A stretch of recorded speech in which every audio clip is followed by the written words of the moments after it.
नमस्कार साथियों, स्वागत है आपका तोमर जी इंस्पायर्स पर। जैसा कि आप लोग जानते हैं, हमारा जो यूट्यूब चैनल है बच्चों की तैयारी के लिए, जो बच्चे पुलिस, बैंकिंग या विभिन्न प्रतियोगी परीक्षाओं जैसे एसएससी की तैयारी कर रहे हैं, उन लोगों के लिए बहुत ही अच्छा प्लेटफॉर्म है। उन बच्चों को तैयारी करने के लिए हम अच्छा पाठ्यक्रम, अच्छा कंटेंट लेकर आते हैं। और करंट अफेयर्स का अभी तक हम 10 क्वेश्चन लेके आ रहे थे, लेकिन आज से हमने नया इनोवेशन किया है कि उन 10 क्वेश्चनों के अलावा हम 5 क्वेश्चन हिस्ट्री से और इसके अंदर डालेंगे। लेकिन आप लोगों ने जैसा मुझे साथ दिया है, मेरे चैनल के सब्सक्राइबर बढ़ाए और मुझे व्यू दिया है, मुझे उम्मीद है कि आने वाला समय मेरा और भी बेहतर होगा और साथ ही साथ आप लोगों का भी अच्छा होगा।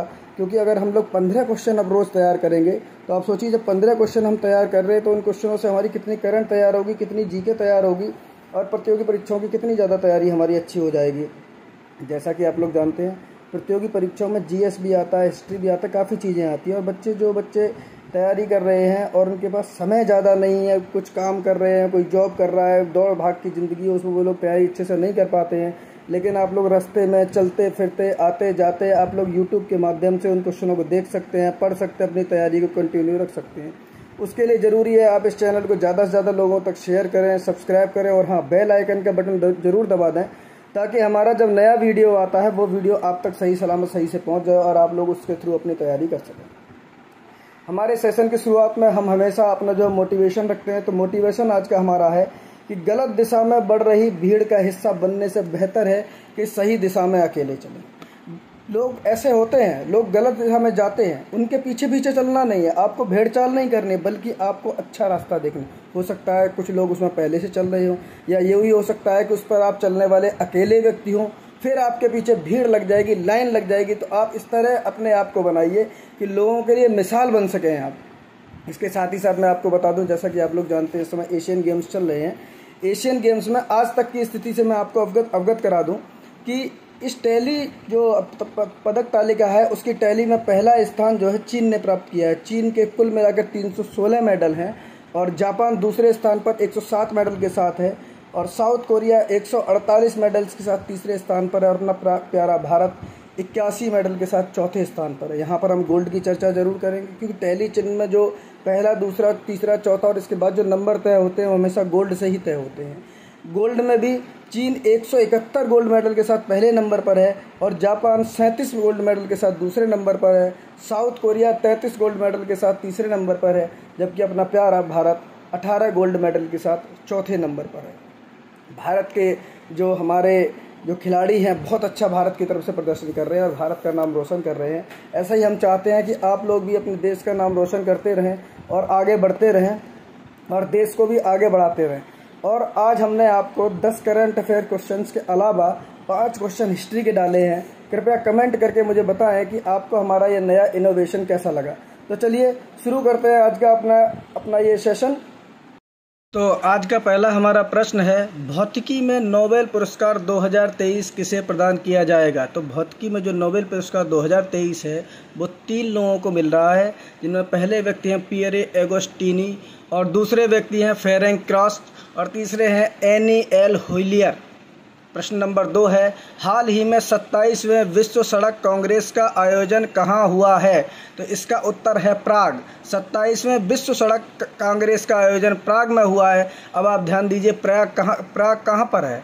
प्राग चेक रिपब्लिक में है। मैप पर आप अगर खोजेंगे तो आपको मिलेगा कि प्राग जो है चेक रिपब्लिक में है। प्रश्न नंबर 3 है, भारत और बांग्लादेश की सेना के मध्य संयुक्त अभ्यास संप्रति SAMPRIT संप्रति 11 कहाँ प्रारंभ हुआ है? तो हुआ है मेघालय में। मेघालय जरा याद करिएगा, जहाँ पर सबसे ज़्यादा वर्षा होने वाला स्थान भी है।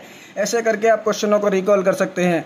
चौथा प्रश्न बहुत ही इंपॉर्टेंट है, हाल ही में चीन की BRI के तहत दक्षिण पूर्व एशिया की पहली हाई स्पीड रेल वूश कहाँ पर लॉन्च की गई है? वूश की स्पेलिंग है WHOOSH। कहाँ पर लॉन्च की गई है? तो उस जगह का नाम है इंडोनेशिया।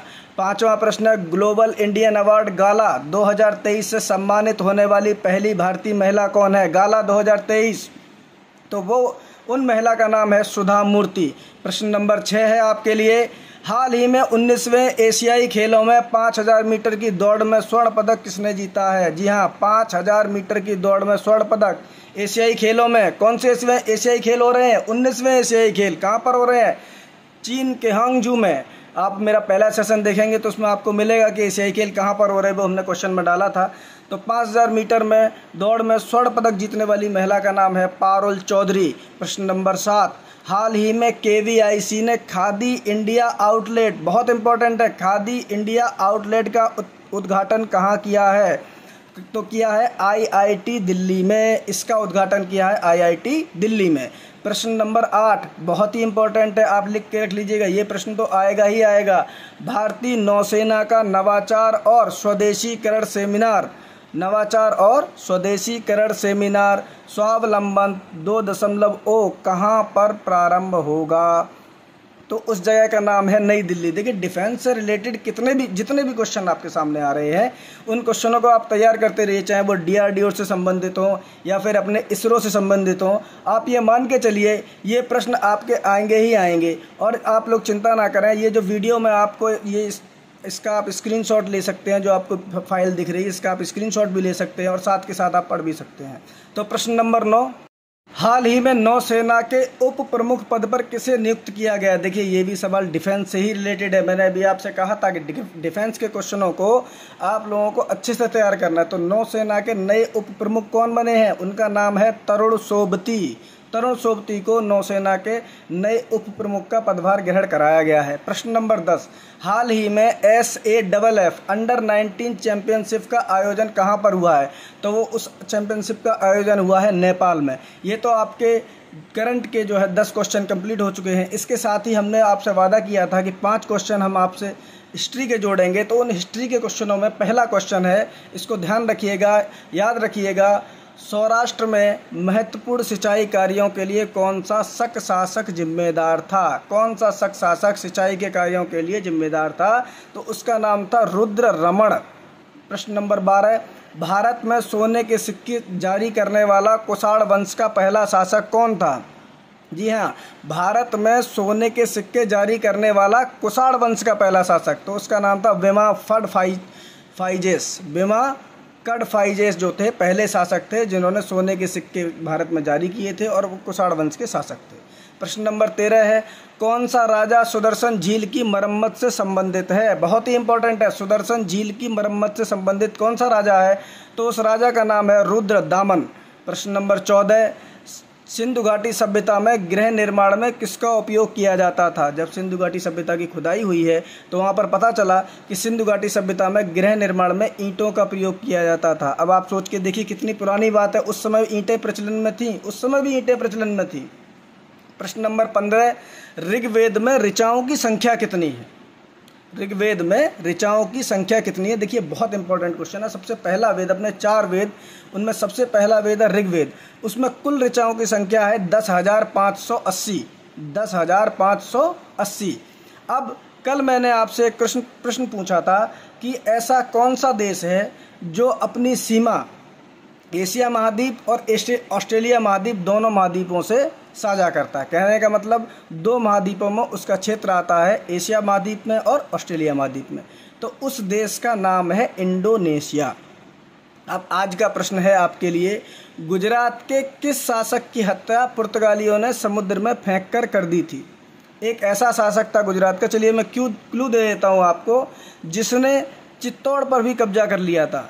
महारानी कर्णावती ने उस समय सती हो गई थी, मतलब जो है वहाँ पर उन्होंने अपने आप को आग में, अपने सभी जितनी भी दासियाँ और रानियाँ थी उनके साथ अग्नि प्रवेश किया था। उस समय साका किया गया था। तो उस समय गुजरात का कौन सा शासक था? उसी शासक को पुर्तगालियों ने समुद्र में फेंक दिया था। कमेंट बॉक्स में आप इसका उत्तर ज़रूर बताइएगा।